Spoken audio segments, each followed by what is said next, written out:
Terima kasih masih bersama kami, Bang Usman. Sebelum kita berdiskusi, kita coba bertanya dulu, Bang, kepada Sekretaris Satuan Tugas ETLE Nasional Korlantas Polri, Kombes Pol Abrianto Pardede, sudah tersambung lewat saluran telepon. Pak Abrianto, selamat pagi.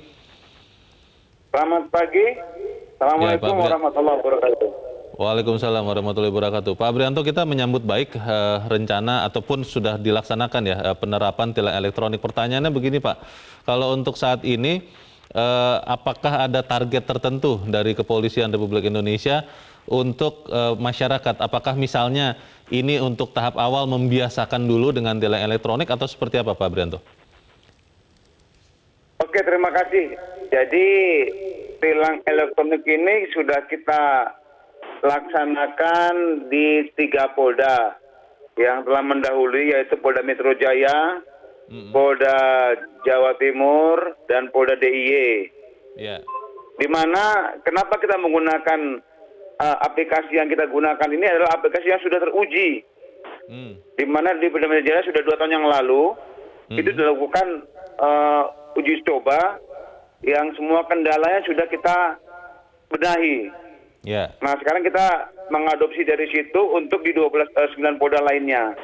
Oke. Nah, dalam evaluasi kemarin di 3 Polda ini tidak ada permasalahan, bahkan bisa kita melaksanakan penindakan 2.000 sampai 3.000 pelanggar yang tertangkap gestur. Yeah. Kemudian di 9 Polda ini mereka memang sedang melakukan sosialisasi untuk memberikan edukasi kepada masyarakat bagaimana kerjanya mekanisme ETLE ini dan akan diberlakukan ETLE di wilayahnya mereka.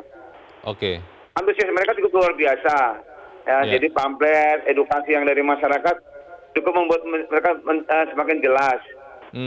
Nah, efek dari hal itu, ketertiban masyarakat berlalu lintas semakin sudah mulai terlihat di ruas-ruas jalan yang Pak Abrianto, besar.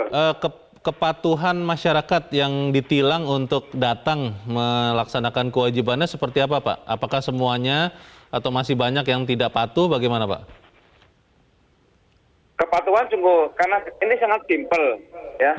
Mereka hanya melakukan 2 kegiatan, membalas surat konfirmasi dan membayar SMS virtual account, dendanya misalnya denda tilang. Oke. Simple, bisa dilakukan di mana saja, kapan saja. Jadi kepatuhan itu cukup tinggi.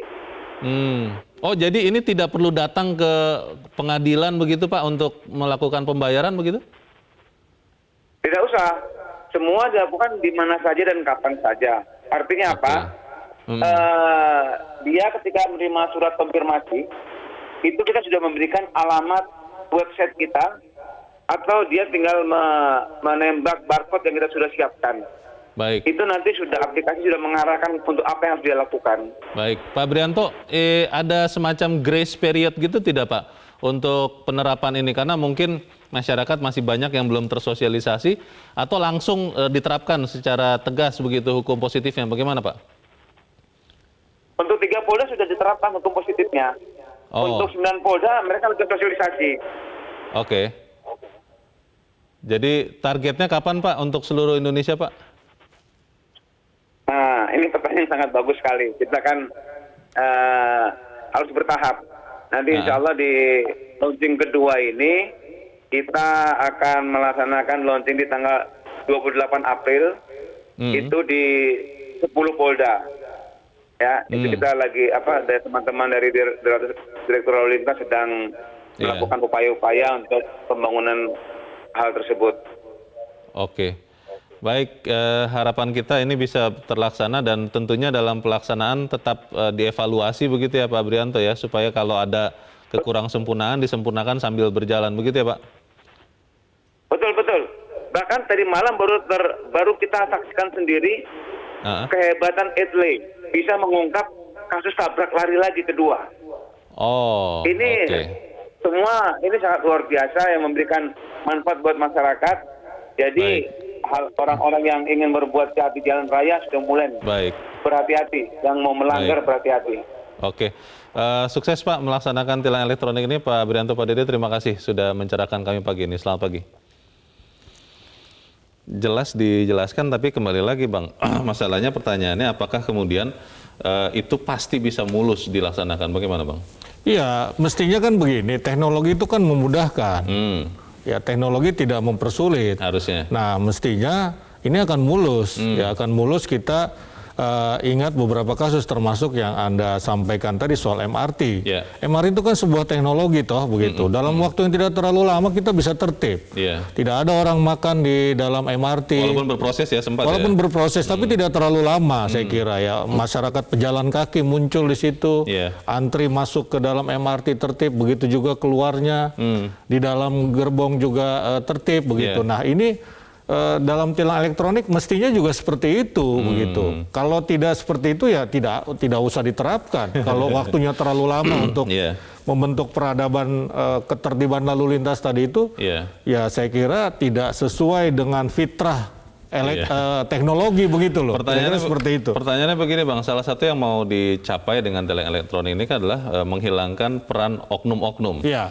Nah, beberapa orang mengkhawatirkan bahwa oknum-oknum ini mungkin akan melawan sistem ini, tapi kita akan bahas selepas jeda dan pemirsa tetap bersama kami. Editorial Media Indonesia kembali seusai Headline News pukul 8 waktu Indonesia Barat.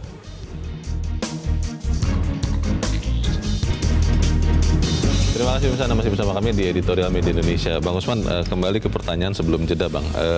Kan ini kan salah satu tujuan tilang elektronik menghilangkan oknum petugas, diduga memang ada. Nah, orang khawatir bahwa petugas-petugas ini, oknum, kan kehilangan dalam tanda petik pendapatan Bang, dengan ini. Mungkin akan ada perlawanan di lapangan misalnya. Itu bagaimana Bang? Saya kira tidak ada ya. Saya kira tidak ada karena Polri kita tahu adalah sebuah lembaga yang berdasarkan komando, kira-kira seperti itu. Kemudian juga tingkat disiplinnya harus tinggi begitu. Nah sehingga kalau yang dimaksud itu perlawanan, menolak misalnya tilang elektronik pasti tidak ada.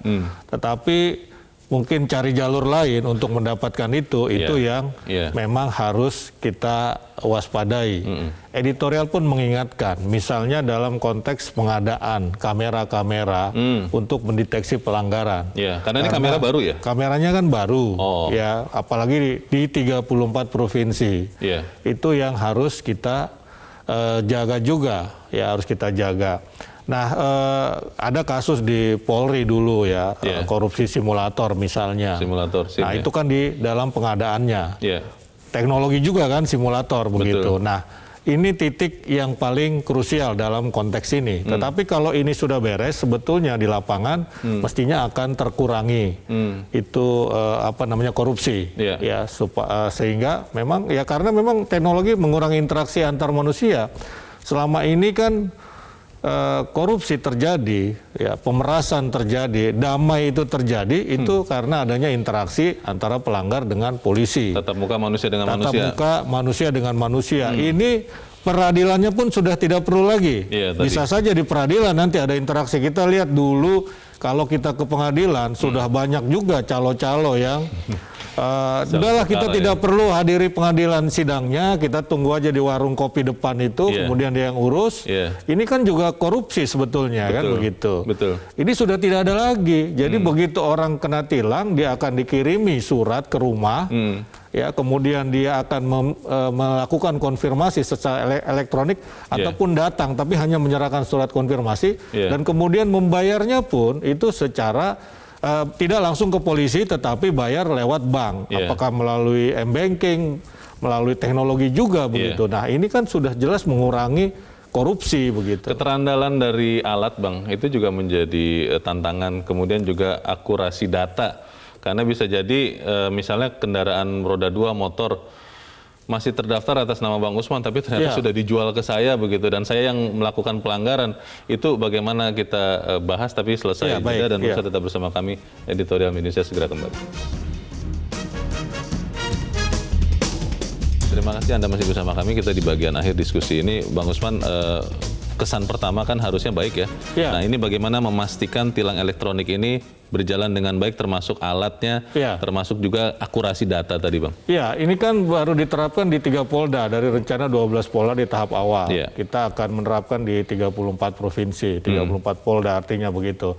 Nah, kalau kita lihat memang sudah ada paling tidak 1.200 kemarin yang terkena tilang dan tingkat pelaporannya betul seperti dikatakan Pak Pardede tadi itu, ya karena ini menggunakan teknologi. Jadi nggak ada alasan untuk, kalau dulu kan kita malas menghadiri sidang, itu tadi kita pakai calo itu kan. Tidak ada waktu. Tapi sekarang tidak ada waktu, tapi sekarang kan tidak. Tinggal pencet-pencet begitu, kalaupun mau datang manual masih juga dilayani, tapi di tempat-tempat tertentu begitu kan.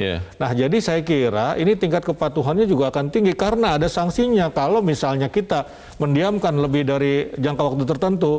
Ada pemberitaan yang mengatakan 8 hari, ada yang mengatakan 15 hari. Kita tidak mengurus, ya STNK kita langsung mati begitu kan, hangus. Langsung diblokir? Langsung diblokir begitu. Sehingga kita kalau mau bepergian, ya sudah terdeteksi.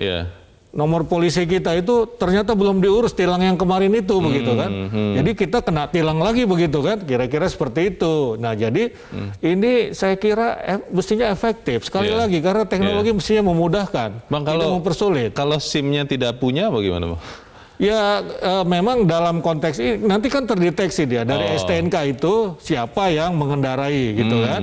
Ya kan nanti tilang elektronik ini kan ada beberapa pelanggaran, misalkan tidak pakai sabuk pengaman, kemudian tidak pakai helm, bertelepon, berhandphone sambil mengendarai kendaraan, kemudian juga tidak memakai seatbelt, melanggar marka jalan. Nah ini dulu yang diapakan. Tapi dari situ bisa ketahuan misalnya SIM-nya, karena kan nanti juga akan diperiksa. Akan terkait ke situ. Dan yang lain lagi, selain tadi memunculkan budaya tertib, memunculkan budaya anti korupsi, yang ketiga juga ini kan keselamatan juga menjadi tujuan begitu. Jadi misalnya seatbelt, seatbelt itu ternyata bisa mengurangi fatalitas kecelakaan sampai 61%. Jadi itu yang harus dipikirkan oleh kita semua ya, untuk mendukung tilang elektronik. Semoga bisa berjalan dengan baik. Bang Usman Kansong, terima kasih Bang sudah hadir di tempat ini. Selamat pagi Bang. Selamat pagi.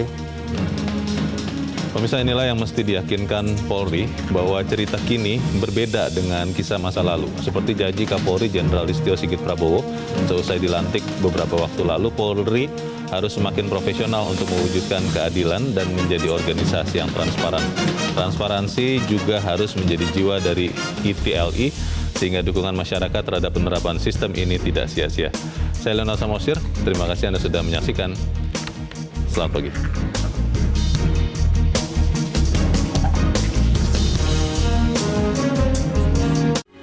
Metro TV